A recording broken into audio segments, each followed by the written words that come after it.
The Enchanted April by Elizabeth von Arnim. Chapter 18. They had a very pleasant walk, with a great deal of sitting down in warm, time-fragrant corners, and if anything could have helped Rose to recover from the bitter disappointment of the morning it would have been the company and conversation of Mr. Briggs. He did help her to recover, and the same process took place as that which Lottie had undergone with her husband, and the more Mr. Briggs thought Rose charming the more charming she became. Briggs was a man incapable of concealments, who never lost time if he could help it.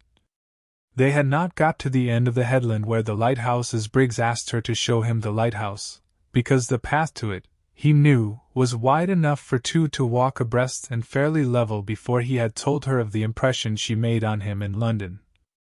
Since even the most religious, sober women like to know they have made an impression, particularly the kind that has nothing to do with character or merits, Rose was pleased. Being pleased, she smiled. Smiling, she was more attractive than ever. Color came into her cheeks, and brightness into her eyes. She heard herself saying things that really sounded quite interesting, and even amusing.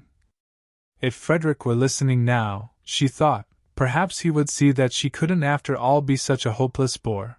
For here was a man, nice-looking, young, and surely clever. He seemed clever, and she hoped he was, for then the compliment would be still greater, who was evidently quite happy to spend the afternoon just talking to her. And indeed Mr. Briggs seemed very much interested. He wanted to hear all about everything she had been doing from the moment she got there.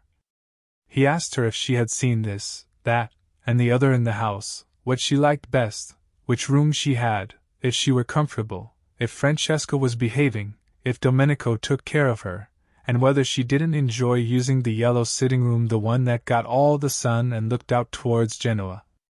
Rose was ashamed how little she had noticed in the house, and how few of the things he spoke of as curious or beautiful in it she had even seen. Swamped in thought of Frederick, she appeared to have lived in San Salvatore blindly, and more than half the time had gone, and what had been the good of it? She might just as well have been sitting hankering on Hampstead Heath. No, she mightn't. Through all her hankerings she had been conscious that she was at least in the very heart of beauty, and indeed it was this beauty, this longing to share it, that had first started her off hankering. Mr. Briggs, however, was too much alive for her to be able to spare any attention at this moment for Frederick, and she praised the servants in answer to his questions, and praised the yellow sitting room without telling him she had only been in it once and then was ignominiously ejected, and she told him she knew hardly anything about art and curiosities, but thought perhaps if somebody would tell her about them she would know more. And she said she had spent every day since her arrival out of doors, because out of doors there was so very wonderful and different from anything she had ever seen. Briggs walked by her side along his paths that were yet so happily for the moment her paths, and felt all the innocent glows of family life. He was an orphan and an only child, and had a warm, domestic disposition. He would have adored a sister and spoilt a mother, and was beginning at this time to think of marrying, for though he had been very happy with his various loves, each of whom, contrary to the usual experience, turned ultimately into his devoted friend, he was fond of children and thought he had perhaps now got to the age of settling if he did not wish to be too old by the time his eldest son was 20. San Salvatore had latterly seemed a little forlorn. He fancied it echoed when he walked about it. He had felt lonely there, so lonely that he had preferred this year to miss out a spring and let it. It wanted a wife in it. It wanted that final touch of warmth and beauty, for he never thought of his wife except in terms of warmth and beauty. She would of course be beautiful and kind. It amused him how much in love with this vague wife he was already. At such a rate was he making friends with the lady with the sweet name as he walked along the path towards the lighthouse, that he was sure presently he would be telling her everything about himself and his past doings and his future hopes, and the thought of such a swiftly developing confidence made him laugh. "Why are you laughing?" she asked, looking at him and smile. "It's so like coming home," he said. But it is coming home for you to come here. I mean really like coming home. To one's family. I never had a family. I'm an orphan. Oh, are you? Said Rose with the proper sympathy. I hope you've not been one very long. No, I don't mean I hope you have been one very long. No, I don't know what I mean, except that I'm sorry. He laughed again. Oh, I'm used to it. I haven't anybody.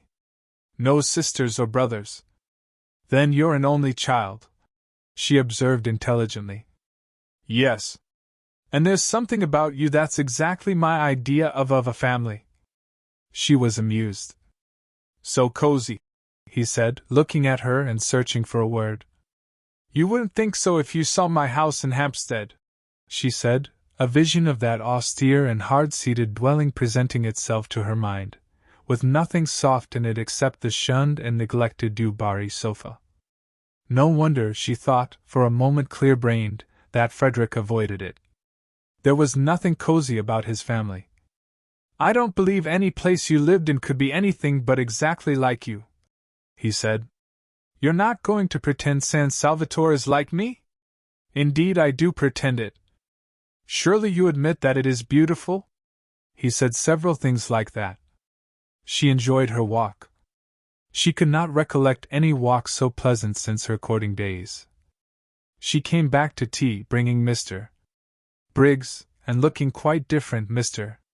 Wilkins noticed, from what she had looked till then. Trouble here, thought Mr. Wilkins, mentally rubbing his professional hands. He could see himself being called in presently to advise. On the one hand there was Arbuthnot, on the other hand here was Briggs. Trouble brewing, trouble sooner or later. But why had Briggs's telegram acted on the lady like a blow? If she had turned pale from excess of joy, then trouble was nearer than he had supposed. She was not pale now, she was more like her name than he had yet seen her. Well, he was the man for trouble. He regretted, of course, that people should get into it, but being in he was their man. And Mr. Wilkins, invigorated by these thoughts, his career being very precious to him, proceeded to assist in doing the honors to Mr. Briggs, both in his quality of sharer in the temporary ownership of San Salvatore and of probable helper out of difficulties, with great hospitality, and pointed out the various features of the place to him, and led him to the parapet, and showed him Mezzago across the bay. Mrs. Fisher, too, was gracious. This was this young man's house. He was a man of property. She liked property, and she liked men of property. Also there seemed a peculiar merit in being a man of property so young. Inheritance, of course, and inheritance was more respectable than acquisition. It did indicate fathers, and in an age where most people appear neither to have them nor to want them, she liked this too. Accordingly it was a pleasant meal, with everybody amiable and pleased. Briggs thought Mrs. Fisher a dear old lady, and showed he thought so, and again the magic worked, and she became a dear old lady. She developed benignity with him, and a kind of benignity which was almost playful actually before tea was over, including in some observation she made him the words, "My dear boy." Strange words in Mrs. Fisher's mouth. It is doubtful whether in her life she had used them before. Rose was astonished. Now nice people really were. When would she leave off making mistakes about them? She hadn't suspected this side of Mrs. Fisher, and she began to wonder whether those other sides of her with which alone she was acquainted had not perhaps after all been the effect of her own militant and irritating behavior. Probably they were. How horrid, then, she must have been. She felt very penitent when she saw Mrs. Fisher beneath her eyes blossoming out into real amiability the moment someone came along who was charming to her, and she could have sunk into the ground with shame when Mrs. Fisher presently laughed, and she realized by the shock it gave her that the sound was entirely new. Not once before had she or any one else there heard Mrs. Fisher laugh. What an indictment of the lot of them! For they had all laughed, the others, some more and some less, at one time or another since their arrival, and only Mrs. Fisher had not. Clearly seen. See, she could enjoy herself as she was now enjoying herself. She had not enjoyed herself before. Nobody had cared whether she did or not, except perhaps Lottie. Yes, Lottie had cared, and had wanted her to be happy, but Lottie seemed to produce a bad effect on Mrs. Fisher, while as for Rose herself, she had never been with her for 5 minutes without wanting, really wanting, to provoke and oppose her. How very horrid she had been! She had behaved unpardonably. Her penitence showed itself in a shy and deferential solicitude towards Mrs. Fisher, which made the observant Briggs think her still more angelic, and wish for a moment that he were an old lady himself in order to be behaved to by Rose Arbuthnot just like that. There was evidently no end, he thought, to the things she could do sweetly. He would even not mind taking medicine, really nasty medicine, if it were Rose Arbuthnot bending over him with the dose. She felt his bright blue eyes, the brighter because he was so sunburnt, fixed on her with a twinkle in them, and smiling asked him what he was thinking about. But he couldn't very well tell her that, he said, and added, "Some day." Trouble, thought Mr. Wilkins at this, again mentally rubbing his hands. Well, I'm their man. I'm sure, said Mrs. Fisher benignly. You have no thoughts we may not hear. I'm sure, said Briggs. I would be telling you every one of my secrets in a week. You would be telling somebody very safe then, said Mrs. Fisher benevolently. Just such a son would she have liked to have had. And in return, she went on, I dare say I would tell you mine. Ah, no, said Mr. Wilkins, adapting himself to this tone of easy badinage. I must protest. I really must. I have a prior claim. I am the older friend. I have known Mrs. Fisher 10 days, and you, Briggs, have not yet known her 1. I assert my right to be told her secrets first. That is, he added, bowing gallantly, if she has any which I beg leave to doubt. Oh, haven't I? Exclaimed Mrs. Fisher, thinking of those green leaves. That she should exclaim at all was surprising, but that she should do it with gaiety was miraculous. Rose could only watch her in wonder. Then I shall worm them out, said Briggs with equal gaiety. They won't need much worming out, said Mrs. Fisher. My difficulty is to keep them from bursting out. It might have been Lottie talking. Mr. Wilkins adjusted the single eyeglass he carried with him for occasions like this, and examined Mrs. Fisher carefully. Rose looked on, unable not to smile too, since Mrs. Fisher seemed so much amused, though Rose did not quite know why, and her smile was a little uncertain, for Mrs. Fisher amused was a new sight, not without its awe-inspiring aspects, and had to be got accustomed to. What Mrs. Fisher was thinking was how much surprised they would be if she told them of her very odd and exciting sensation of going to come out all over buds.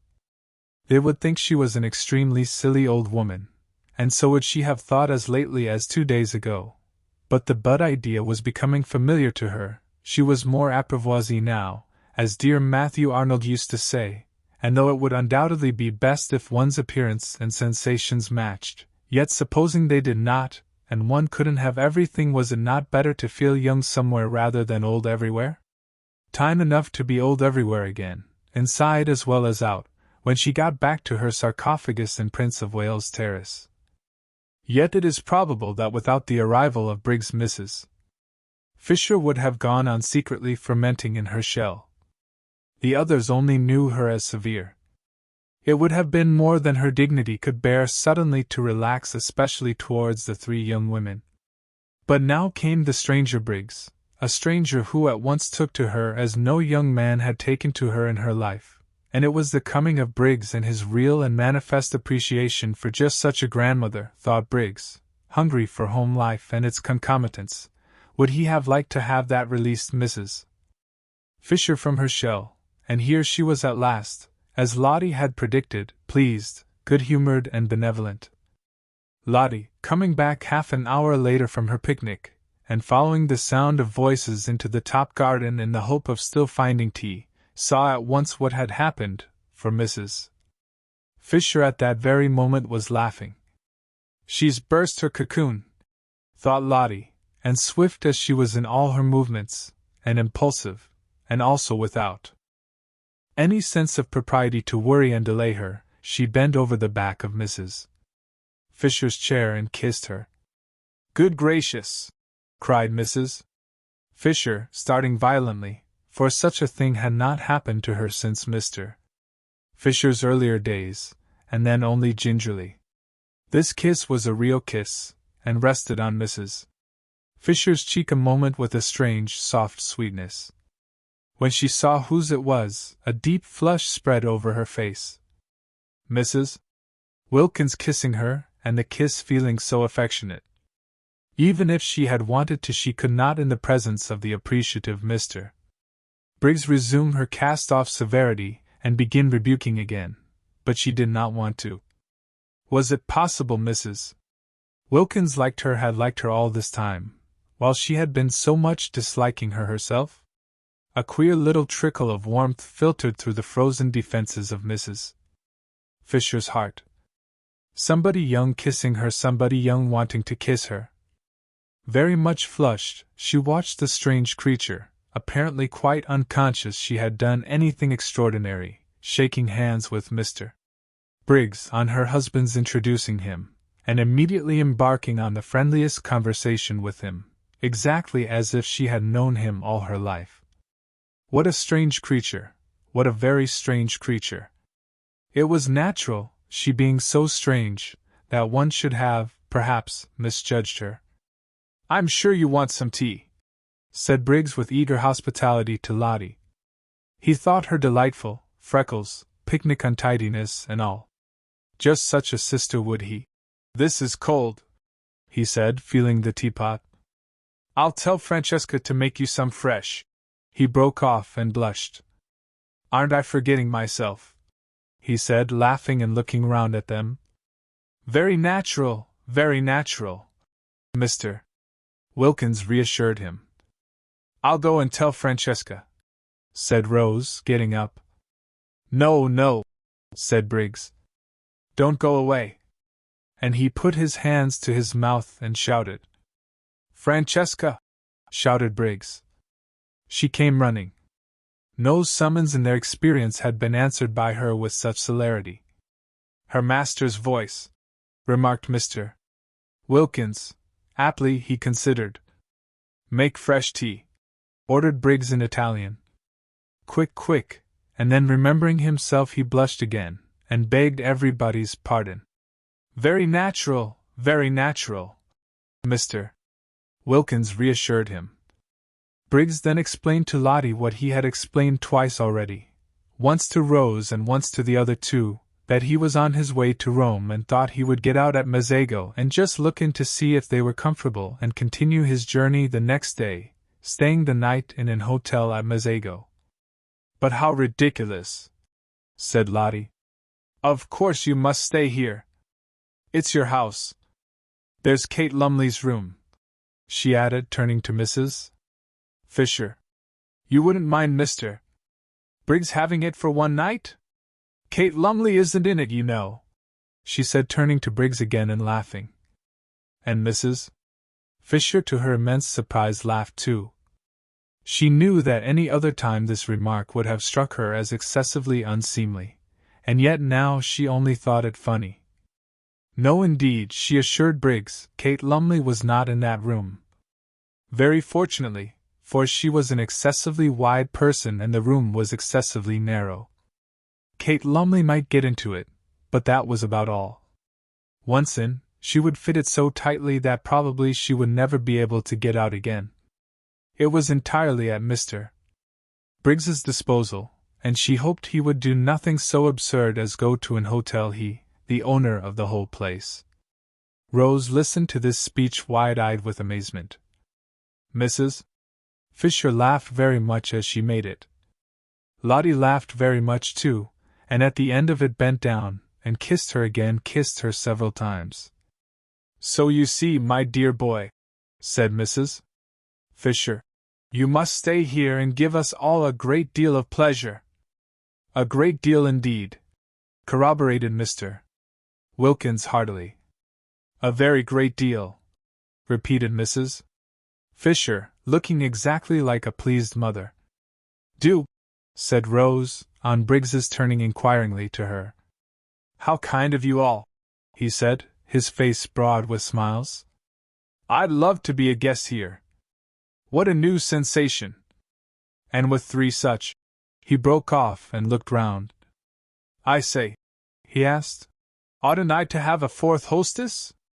Francesca said she had 4 mistresses." "Yes. There's Lady Carolee." "Any," said Lottie. "Then hadn't we better find out first if she invites me too?" "Oh, but she's sure," began Lottie. "The daughter of the Droitwiches, Briggs," said Mr. Wilkins, "is not likely to be wanting in the proper hospitable impulses."